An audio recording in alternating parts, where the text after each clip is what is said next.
Buenas noches, queridos amigos. Muchísimas gracias un día más por acogerme con tanto amor en este centro de estudios espíritas sin fronteras. Vamos a rogar a la espiritualidad que nos acompañe en esta hora. Bien, pues esta conferencia que vamos a ofrecer hoy es continuación de una primera que, si mal no recuerdo, dimos en esta misma sala en octubre del 2018.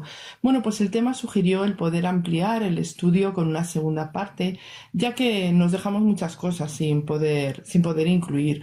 Hoy realmente nos va a ocurrir lo mismo, pues estamos hablando de una magnífica obra que fue entregada a la humanidad, cuyos aspectos a día de hoy, al menos yo, no he podido examinar en su totalidad y dimensión.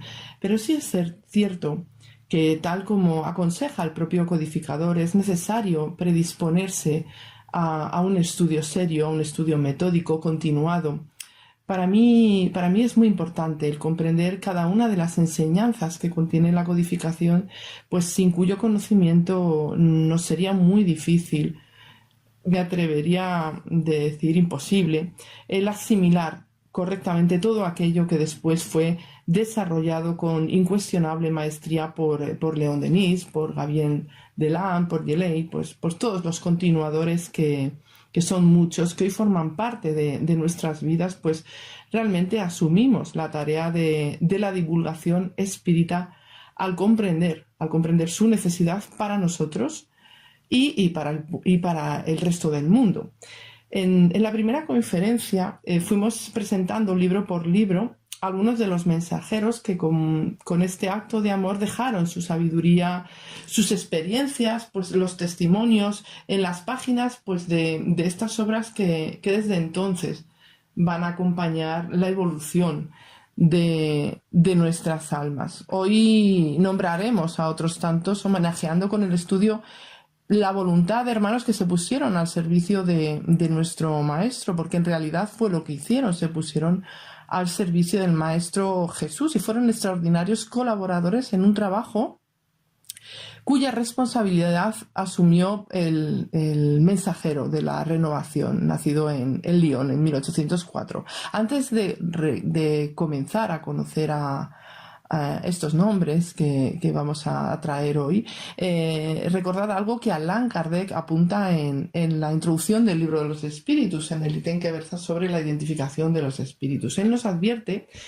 que el espíritu de un hombre de bien de ninguna manera hablará con un lenguaje vulgar, que denote inferioridad, como una persona, ni mucho menos, ¿no?, perversa o depravada. Él mantendrá siempre una coherencia, un lenguaje correcto. Sabemos que hay ciertamente espíritus que se adornan con nombres respetables. Nos dice precisamente que con la debida observación se podrá ver si estos espíritus que se adornan con estos nombres se hacen traición por su lenguaje, por sus formas, por sus máximas. Y nos pone, por ejemplo, el caso de que un espíritu se hiciese pasar, llamar Fenelón. Si en estas comunicaciones que diese desmintiese, aunque fuera por un momento, en una frase, en una expresión, aunque fuera accidentalmente, el sentido común, la moral, dejaría bien claro esta suplantación, ¿no? Dejaría patente la superchería. Si los pensamientos que expone son, por el contrario, puros, no contradictorios y constantemente dignos de Fenelón, que es el ejemplo que él pone, pues no habría motivos para dudar de su identidad. Pues de otro modo sería preciso pensar que un hombre, un espíritu que predica el bien con propiedad, ¿no?, pues miente conscientemente, esto, y sin provecho. Esto desde luego no entra dentro de la lógica. Traspasando esto, y para extraer una lección actual que podemos nosotros poner en práctica en el diario de nuestros estudios espíritas y de nuestras prácticas espíritas, es preciso que veamos la necesidad misma de aplicarnos el estudio en las diferentes materias, ampliar lo más posible nuestra cultura y con ello nuestra capacidad de análisis para no incurrir en el error de dar por válidas comunicaciones que no pasarían por el filtro de la razón misma. Allan Kardec era extremadamente cuidadoso con esto, admitiendo solo aquello que podía enfrentarla sin ninguna duda. Y decimos esto porque vemos realmente que se admiten, incluso se publican comunicaciones muy dudosas. Muchas de ellas, por supuesto, no se analizan debidamente en las reuniones, no se cuestionan mensajes que hacen temblar al espírita serio. Cierto es que Kardec expresa que un espíritu cuya categoría fuese igual a la de Fenelón puede venir enviado por él mismo en calidad de mandatario, incluso presentarse con su nombre. En este caso, no importa, nos dice Kardec, esta circunstancia, y expresa literalmente desde el momento en que solo cosas buenas dice y que habla como hubiese hecho el mismo Fenelón, es un espíritu bueno, y el nombre con que se da a conocer es indiferente, no siendo, por lo regular, más que un medio de fijar nuestras ideas. Pero para esto, para que sepamos diferenciar, es necesario conocer bien la doctrina. Es necesario conocer la escala espírita, las características de los espíritus en sus diferentes órdenes. Es fundamental poder acompañar los diálogos con el adecuado discernimiento y con la educación y los conocimientos que ayuden a dar crédito al mensaje. Estudiando las conversaciones que tenía Kardec y su equipo de de trabajadores en las reuniones, podremos observar cuánto ayudó la gran preparación que les avalaba, la gran preparación que cada uno de ellos tenía, cómo eran capaces de observar incluso si el espíritu comunicante tenía dificultades en el momento de explicar con claridad la realidad que quería transmitir.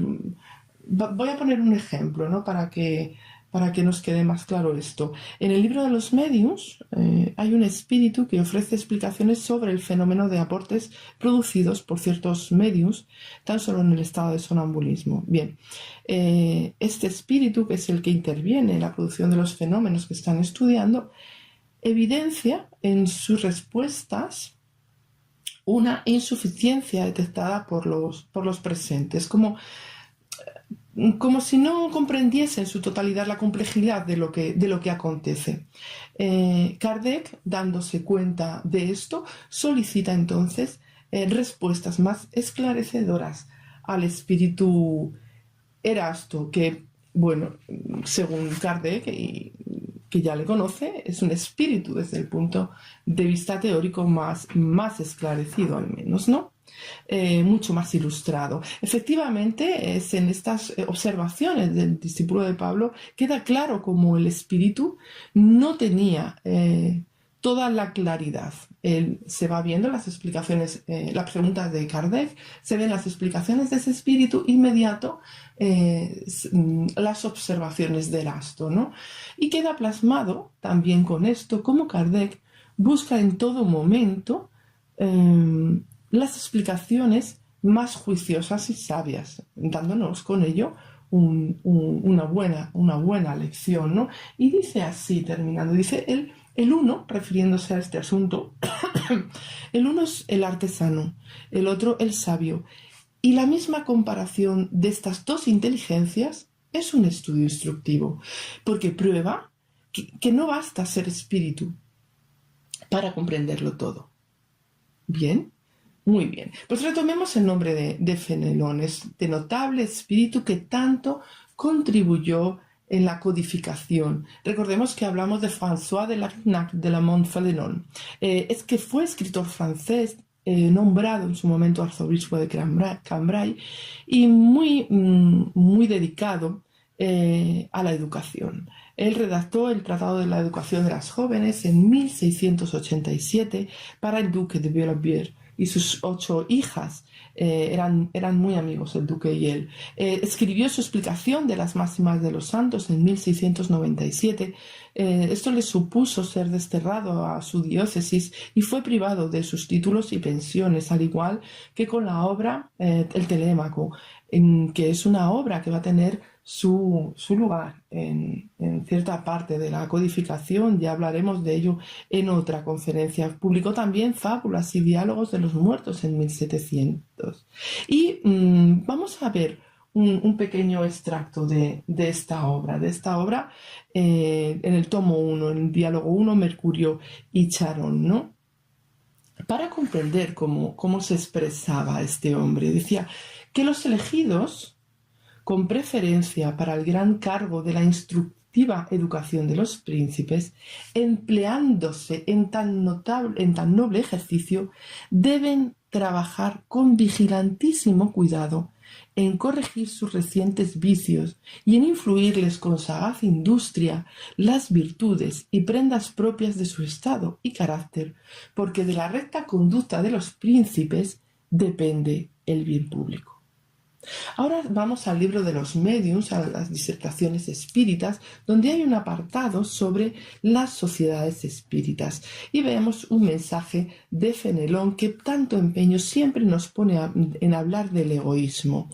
Hay que leer estas enseñanzas porque es desde estos mensajes llegados desde la otra vida donde se percibe igualmente su grandeza como espíritu, tanto como lo fue en la tierra. Este extracto que voy a poner ahora es del ítem 21 y al que le sigue el 22, que es de igual valor, hablando sobre la rivalidad entre grupos de la misma localidad. Y nos dice: ¿estáis convencidos que el espiritismo debe conducir a una reforma moral? Estamos todos convencidos, ¿verdad? Así es. Bueno, pues que vuestra reunión sea pues la primera en dar ejemplo de vuestras virtudes cristianas, porque en este tiempo de egoísmos, en las sociedades espiritistas, la verdadera caridad debe encontrar un refugio. Tal debe ser, amigos míos, una reunión de verdaderos espiritistas. Fijémonos como Fenelón en la primera, en la que escribe estando encarnado, establece la necesidad a los que instruyen de trabajar sobre sus propias virtudes para con ello trasladar y educar a los príncipes. En este caso tuvo que educar al duque de Borgoña. Fue una tarea para él difícil, ¿no? Pero finalmente lo consiguió, ¿no? Bueno, pues trabajar en las propias virtudes para ser ejemplo y trasladar y trabajar sobre las virtudes y la vigilancia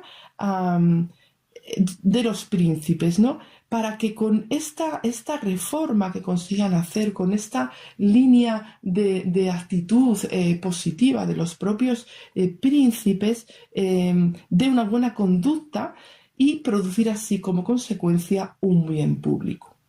Y cómo nos insta desde el mundo espiritual a todos aquellos que asumimos la educación del espíritu en el servicio espírita para contribuir con nuestro mejoramiento al crecimiento moral de la sociedad. Nos está en ambos lados hablando de: si quieres transmitir, edúcate, trabaja sobre tus virtudes para que con ese resultado podamos hacer un bien para el prójimo. Desde la posición que ocupa en diferentes tiempos y circunstancias, el mensaje tiene la profundidad de un mensajero de bien, un mensajero ya cultivado en la carne que crece en el mundo espiritual a tal punto de hacerse uno de los más grandes colaboradores de la codificación. Tenemos claro, y así nos lo dice Kardec, que la verdadera doctrina espírita consiste en estas grandes enseñanzas dadas por los espíritus.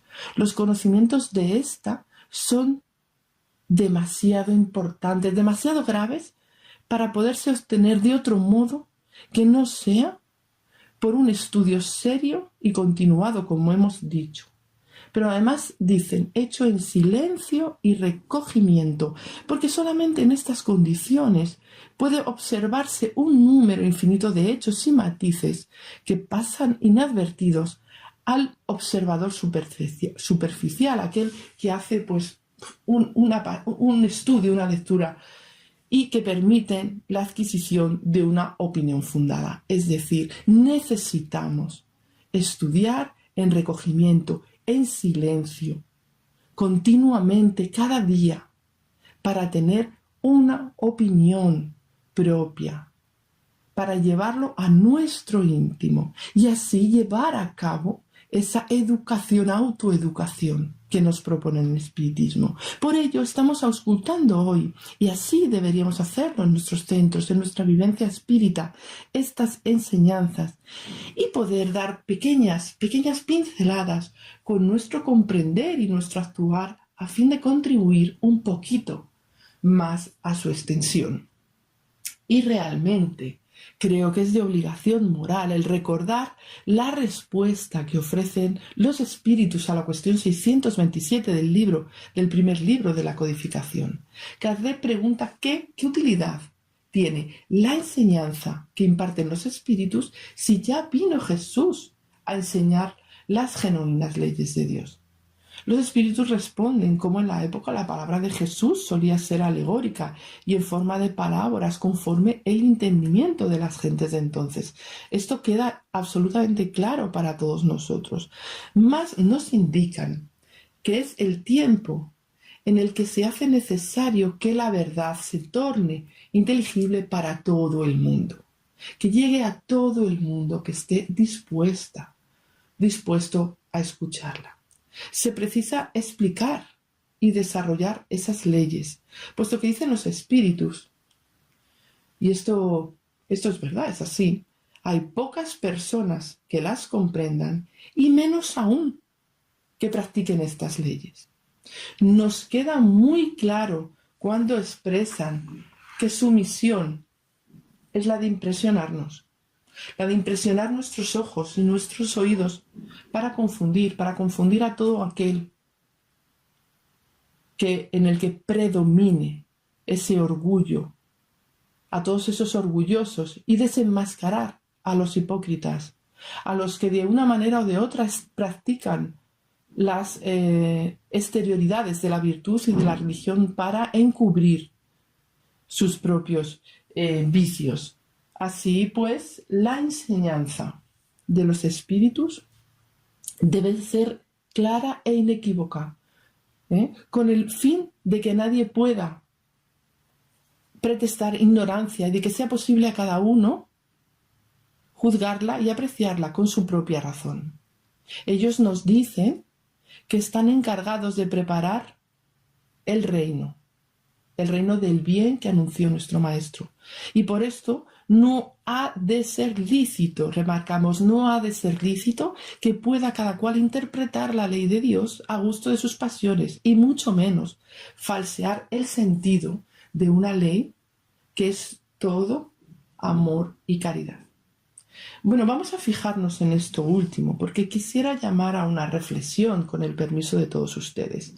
Percibo como en muchas ocasiones, en vez de esforzarnos en pulir nuestros defectos, en trabajar concienzudamente en ese perfeccionamiento al que estamos llamados, pues incurrimos en el gravísimo error de querer adaptar las nobles enseñanzas del espiritismo a estos efectos, a una pasividad moral que tergiversa el mensaje y paraliza nuestro progreso. Yo no sé si ustedes han observado esto, pero de verdad que ocurre, y debemos de ser muy cuidadosos con esto, porque esta conducta no se sostendrá.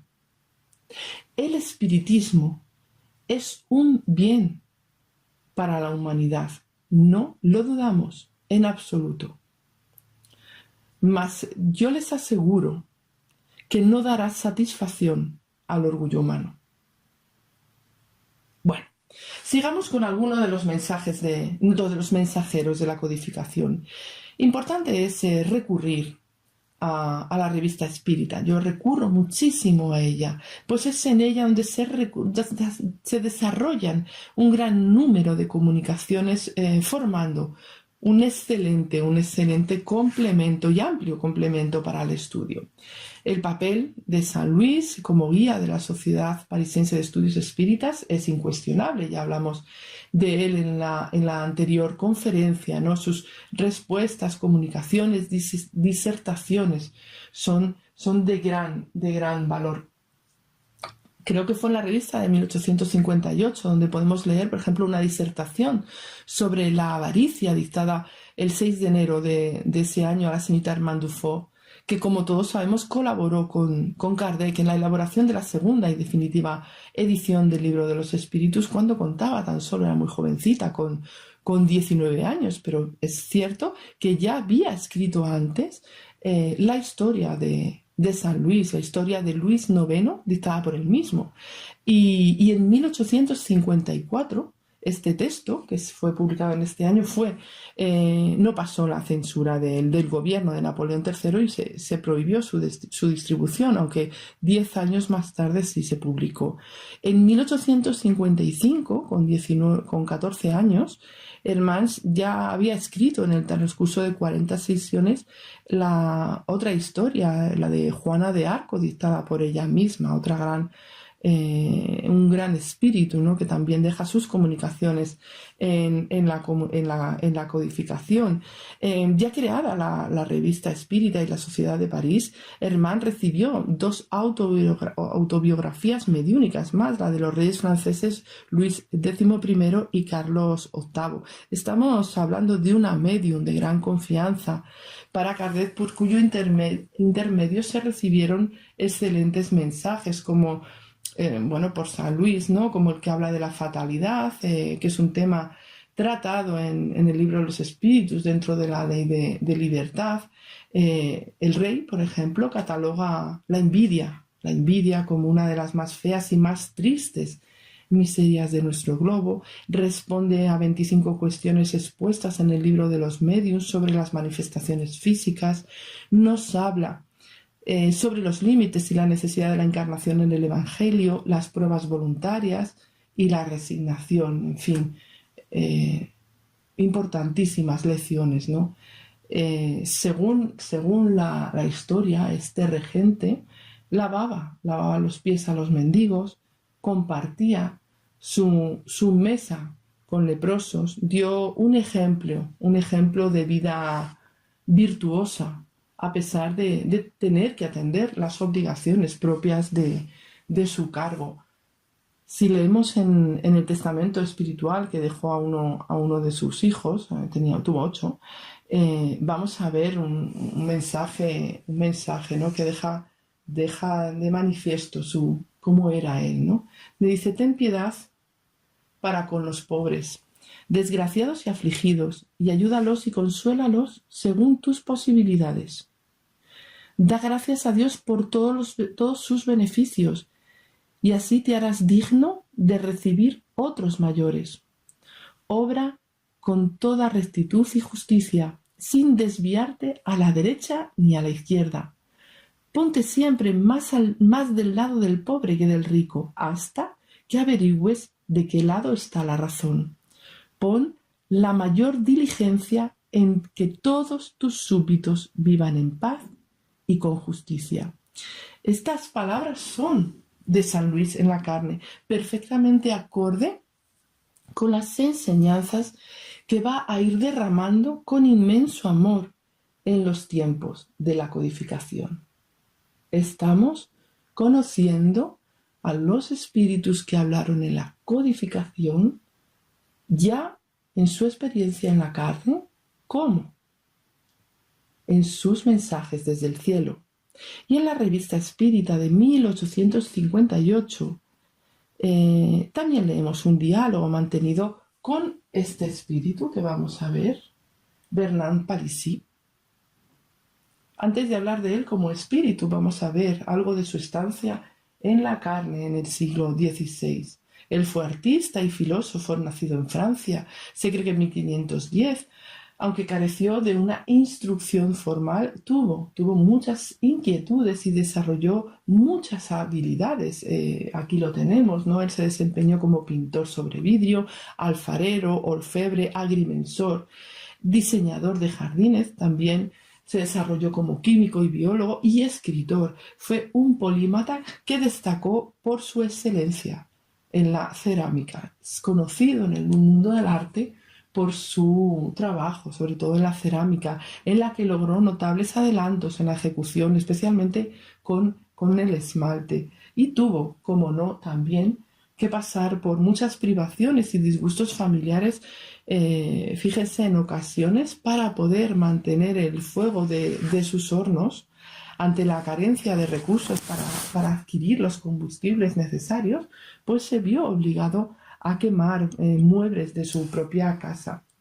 Como hemos dicho, él estudió química, geología y ciencias naturales, ofreciendo conferencias en las cuales exponía ideas que ya eran muy adelantadas a su tiempo, sobre todo aquellas que eran derivadas de los manantiales, de las aguas subterráneas, de los fósiles. A pesar de no haber cursado de joven estos estudios especiales y sin haber completado en el tiempo debido a su educación, pues fue considerado por su gran capacidad intelectual y su tesón estudioso. Fue considerado también un ilustre pensador y educador y un escritor de claro y conciso estilo. En 1546 se convierte al protestantismo, y este hecho es importante en su vida, porque en 1588 la Liga de los Nobles Católicos pues se hace con París, y Bernard es encarcelado por sus ideas en un calabozo de la Bastilla. Un día al visitar los prisioneros, el rey Enrique III, pues le dijo: si usted no cambia de religión, pues me veré obligado a dejarlo en manos de sus enemigos. Y con mucha dignidad, como creo yo que corresponde a los espíritus que ya tienen una preparación, una educación, un adelanto, le contestó que él no permitiría que le obligasen a negar de su fe, con lo cual murió encarcelado a los 80 años, allí en la Bastilla. Y si vamos al Museo Nacional de Cerámica en Francia, pues veremos delante del edificio esta estatua de bronce elaborada en su honor. Y en el Louvre podríamos admirar su obra Fuente Rústica, que la tenemos aquí, preciosa, y otra obra, una jarra realizada por ahí. Y pensando, mientras vemos estas obras, que este hombre dialogó desde el cielo con Kardec. Es precisamente en estas conversaciones con el más allá en las que Bernard habla sobre Júpiter, detallando cómo es la vida allí, cómo son sus habitantes, sus animales, las construcciones. Por medio de la mediunidad del señor Victorien Sardou, el espíritu del célebre ceramista nos legó dibujos impresionantes del planeta habitado por su adelanto, por su condición en el bien y en la justicia, exclusivamente por espíritus buenos. Podemos ver estos dibujos en la revista Espírita, ¿verdad? En el diálogo al que nos referimos, Bernard expresa que trazó los dibujos sobre Júpiter para inspirarnos el deseo de volvernos mejores. Qué bonito, ¿verdad? Me pareció muy bonito. Responde a preguntas sobre la constitución de los seres, su densidad. Si no hemos leído, hay que leerlo. Hay que leer estas descripciones varias veces, son extraordinarias. La densidad de los seres, la duración de la existencia allí, la vigilia o el sueño, sus ocupaciones. Y referente a las ocupaciones, en la pregunta 31, él dice, porque le dice Kardec que si podía darles una idea sobre las diversas ocupaciones de los que allí habitan. Y dice él que sería preciso decir mucho. Su principal ocupación de estos seres es la de dar aliento a los espíritus que habitan en los mundos inferiores para que perseveren en la buena senda.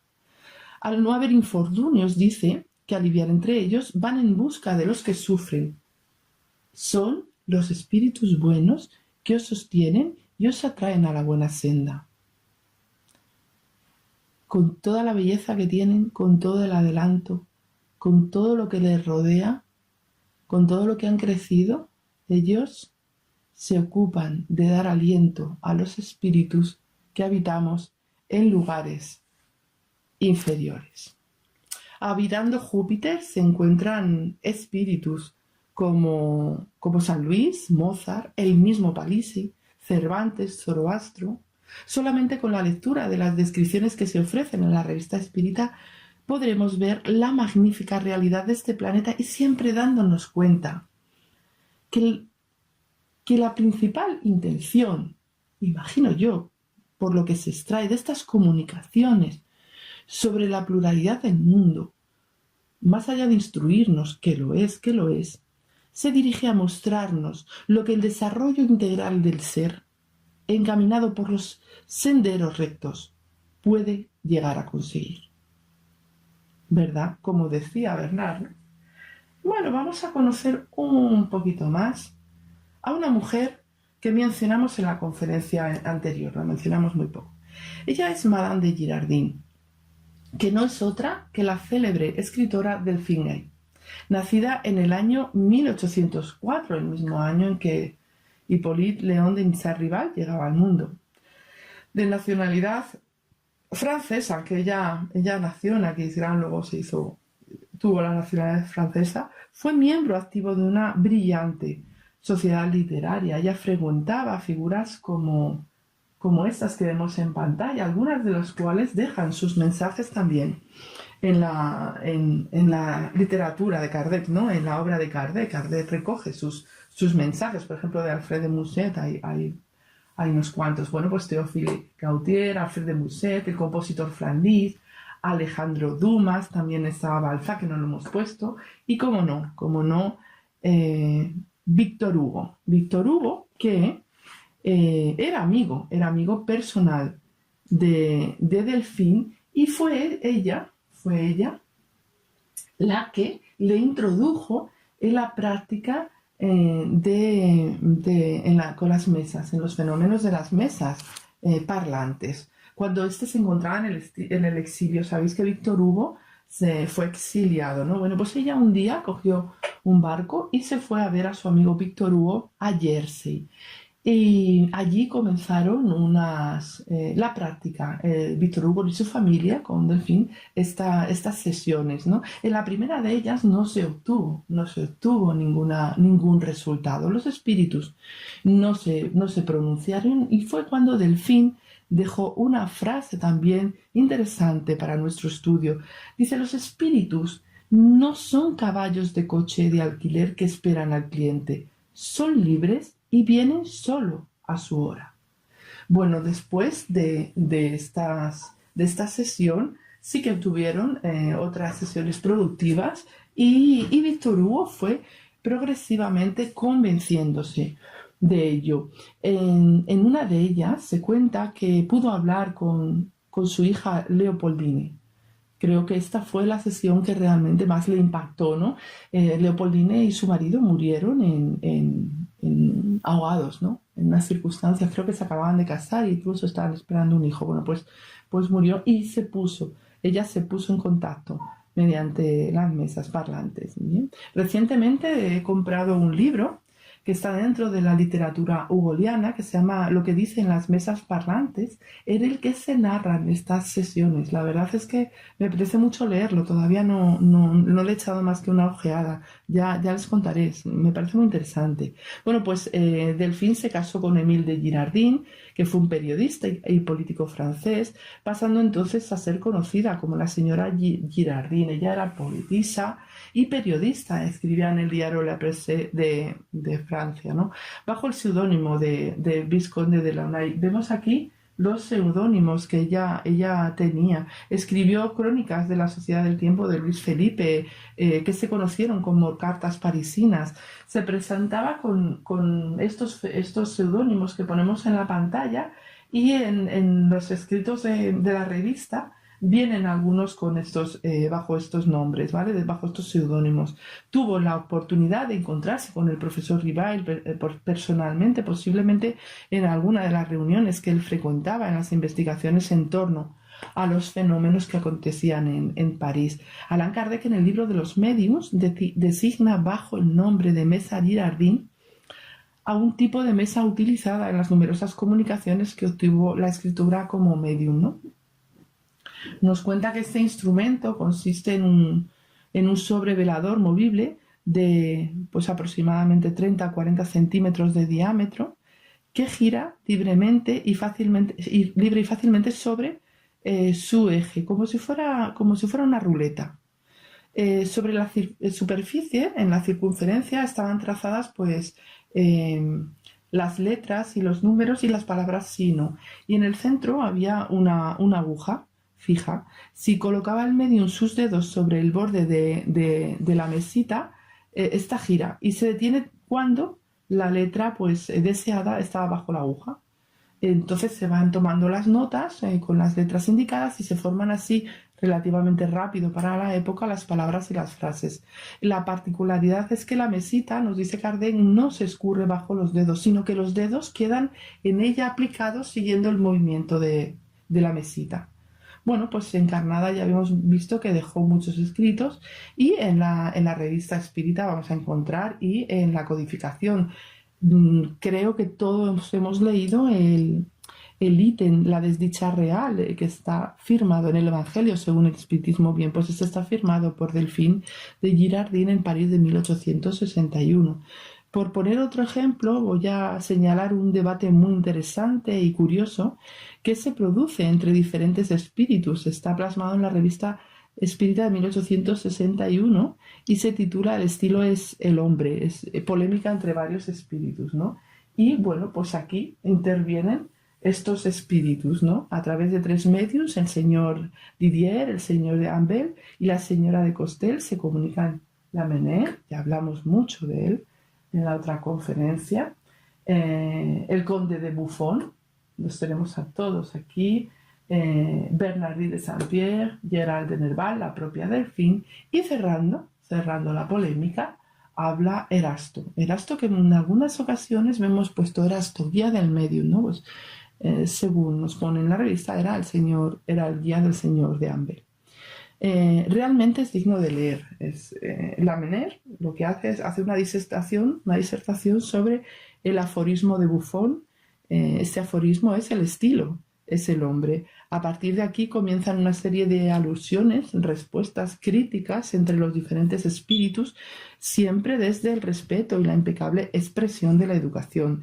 Vemos cómo se enfrentan, digamos pacíficamente, los hermanos espirituales, exponiendo cada uno su opinión e identificando en ellos su personalidad, su recorrido, incluso el seguimiento que desde el cielo hacen de los acontecimientos humanos, especialmente de aquello que en la experiencia terrena era para ellos objeto de admiración, de estudio, belleza y alimento para sus almas. Un debate que es preciso leer es muy interesante, pero también para identificar muchas de las lecciones que Kardec recopila sobre la expresión e identidad de los espíritus. Por ejemplo, nos dice en la introducción que solo los espíritus que han llegado a cierto grado de purificación están libres de las influencias corporales, pero hasta que no están completamente desmaterializados, que es el término que ellos utilizan, conservan la mayor parte de las ideas, de las inclinaciones y hasta de las manías que tenían en la tierra, lo cual para nosotros es un medio de reconocimiento. Pues se ven, nos dice también, escritores discutiendo sus propias obras o doctrinas o aprobar o condenar parte de ellas. Esto es lo que vemos en este debate tan interesante, ¿no? Y bueno, pues como el propósito, ¿no?, de mis conferencias siempre es el motivar a la lectura y al estudio, pues nada, ahí queda el ofrecimiento de leerse este debate entre tantos espíritus, ¿no? Y vamos a recoger lo que al final Erasto, al final de este interesante torneo literario y filosófico, dice, ¿no? Y se dirige, ¿no?, a la sociedad parisiense, a los miembros de esa sociedad. Dice: pienso que la doctrina consoladora que nosotros hemos venido a enseñaros solo cuenta entre vosotros con fervorosos adeptos. Es por eso que, como es esencial que cada uno se someta a la ley del progreso, creo un deber aconsejaros a examinar en lo profundo de vuestros corazones qué provecho habéis extraído personalmente de nuestros trabajos espíritas y qué mejoramiento moral ha resultado de ello en vuestros propios medios. Porque no basta decir soy espírita y esconder de uno mismo esta creencia. Lo que es indispensable que sepáis es si vuestros actos, atención a esto, están de acuerdo con las prescripciones de nuestra fe, que es amor y caridad. Amor y caridad. ¿Estamos de acuerdo con esas prescripciones de fe? Amor y caridad. Ay, bueno, para nuestra reflexión. Perfecto. Vamos con otro de los nombres notables dentro de la codificación. Pues hablaremos de Swedenborg, el firma también en los prolegómenos, por ejemplo, muy conocido por todos nosotros. El mismo Kardec nos habla en la Revista Espírita de 1859 sobre él, sosteniendo que pese a los errores que cometió en la interpretación de sus experiencias, dejó importantísimos testimonios a través de su mediunidad. El codificador expresa que lo que el sobresaliente ingeniero, que también fue científico, teólogo, filósofo sueco, no hizo en cuanto a la necesidad del control severo de las comunicaciones, cabe a nosotros hacerlo ahora con el conocimiento espírita. Sus propios errores, dice, deben de ser una enseñanza para los médiums demasiado crédulos que ciertos espíritus intentan fascinar al adular su vanidad o sus prejuicios a través de un lenguaje pomposo o de apariencias engañosas. El propio Emanuel Swedenborg, que fue extraordinario, de verdad que el legado que nos dejó fue extraordinario, pero el propio Emanuel habla en sesión del 16 de septiembre de 1859, aclarando, por ejemplo, cómo fue confundido y el porqué por el espíritu que le apareció como si fuera el propio Dios. Esto lo podemos leer tanto en la revista como en sus testimonios, en sus libros. Ollán Espíritu cómo rechaza su propia teoría de las correspondencias, relaciones que él encontraba en cada cosa del mundo material y cada cosa del mundo moral. Bueno, pues ya como espíritu, desde la claridad que tiene como espíritu, estas teorías son clasificadas por él mismo como ficción, como algo quizá poco reflexionado, ¿no? Finalizamos con otro de los importantes colaboradores dentro de la codificación. Él es William Ellery Channing, nacido en Newport, que es un pueblo ubicado en el condado del mismo nombre, situado en Rhode Island, en Estados Unidos. Channing fue el principal portavoz de los pastores unitaristas. Su sermón, Cristianismo Unitario, en 1819, está considerado como el documento fundacional del unitarismo norteamericano. Fue un orador de éxito, predicando con elocuencia ejemplos de moralidad, la caridad, la piedad y la responsabilidad cristiana. Él fue conocido como el apóstol del unitarismo y llamado, fíjense, no sé, a mí me parece curioso, el Fenelón del Nuevo Mundo. Organizó en Estados Unidos el intento por la eliminación de la esclavitud, de la embriaguez, de la indigencia y de la guerra, luchando a favor de las clases trabajadoras. Él también se casó con una mujer que defendió los derechos de la mujer en esa época. Desencarnó en Bennington el 2 de octubre de 1842 y como los grandes seres, ¿no?, que dan su ejemplo siempre, dejan su ejemplo, fue llorado por muchos, tanto, nos dicen en las biografías, por amigos como por sus adversarios. Kardec también recomienda libros de Channing en su catálogo razonado, al igual que hace con los de algunos de Swedenborg, y recomienda una biografía escrita de él por Charles de Remusat. El 11 de febrero de 1860 se produce en casa de la señorita Honorine Huet un caso de neumatografía, que es narrado en la revista de Mayo. Bueno, pues entre los asistentes estaba un erudito literato al que Kardec va a denominar señor X, y se presenta, saca de su bolsillo un papel totalmente en blanco y doblado en 4 partes. Lo marcó con un signo casi imperceptible. Puso el papel en la mesa a la cual se sentaban otras personas ya iniciadas en las manifestaciones espíritas, creo que dice 6 personas más, y bueno, lo cubre con un pañuelo blanco. ¿Vale? La señora Webb, que es la medium, y el señor X están sentados uno enfrente de otro. La señora Webb pone sus manos sobre la punta del pañuelo. El señor X hizo lo mismo, evocando a precisamente este espíritu, a Channing. Al cabo de 10 minutos levantaron el pañuelo y el señor X retiró el papel, donde se pudo leer en una de sus carillas: Dios os ama. En otra carilla estaba escrito Dios en el ángulo externo y Cristo en el final del papel.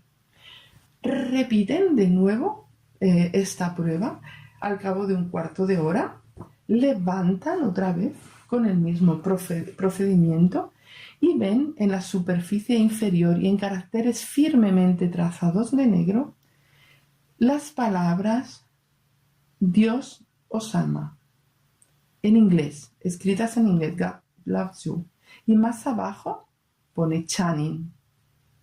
En el final del papel estaba escrito en francés fe en Dios. En el reverso de la misma página había una cruz con una señal parecida a una caña, trazadas ambas con una sustancia roja.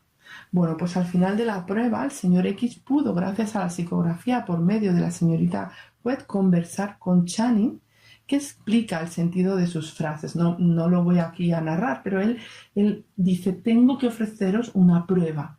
La propia neumatografía no me da lugar a extenderme y escojo las cosas, los mensajes más significativos. Seguido de esta conversación, Kardec explica cómo Channing se prestó voluntariamente a esta manifestación de escritura directa y nos dice que si se le hubiera pedido a modo de prueba, probablemente de curiosidad, él no se hubiese prestado a ello, resaltando que los espíritus tienen su libre albedrío y no están sometidos a nuestros caprichos y raramente acceden al deseo de la curiosidad. En la misma línea de lo que Delphine dijo en aquellas sesiones de Jersey y lo que nos dice la propia doctrina. Bueno, pues Channing ofrece importantes también aportaciones en el libro de los medios. Da 3 comunicaciones dentro de las disertaciones espíritas, como la que tenemos, ¿no?, aquí en la pantalla. La voz íntima que habla al corazón es la de los espíritus buenos, y desde ese punto de vista todos los hombres son medios. Resalto también una de ellas, refiriéndose a la firmeza que debemos tener en nuestras actividades espíritas, aconsejándonos estudiar y aplicar a nosotros mismos la esencia espírita, fortalecernos ante la burla, la censura o la ridiculización que los incrédulos verterán, pues seguramente, sobre nosotros. Nos dice que no temamos, pues será una prueba que nos fortificará en caso de que sepamos consagrarla a Dios y más tarde estemos seguros que veremos los esfuerzos coronados por el éxito. Bueno, hace unas semanas me desperté antes de mi horario habitual, no sé si eran las 5 de la mañana, y me puse a repasar mentalmente esta conferencia y sentí la necesidad de preguntarme, recordando este consejo de Channing, ¿qué ha significado y significa para mí estudiar el espiritismo, los mensajes espíritas, los mensajeros y aplicar, como nos dice Channing, su esencia? ¿Por qué hacerlo? ¿Por qué estudiar el espiritismo? Me es difícil a veces expresar todo cuanto me aporta. Y me surgió la idea de levantarme y dibujar un árbol en donde plasmara aquello que había estudiado y recordaba en ese momento, sabiendo que lo que fuera capaz de poner ya era parte de mi aprendizaje. Me gustó mucho hacer este ejercicio. Apenas en un par de minutos me quedé sin espacio en el papel, dándome cuenta que podía llegar a hacer un frondoso árbol, pues era mucho lo que el espiritismo me había dado, mucho ya lo que había aprendido. Y comprendí que sería capaz de dibujar con el tiempo y con mucho más estudio un inmenso bosque si seguía perseverando, estudiando y sembrando en buena tierra. Este fue el árbol que hice. Aquí lo dejo para todos ustedes. Es un ejercicio que me parece muy bonito de hacer para la reflexión de cada uno de nosotros. No tenemos más tiempo, pero sí tenemos el legado de Kardec para poder estudiar sin perder un solo día.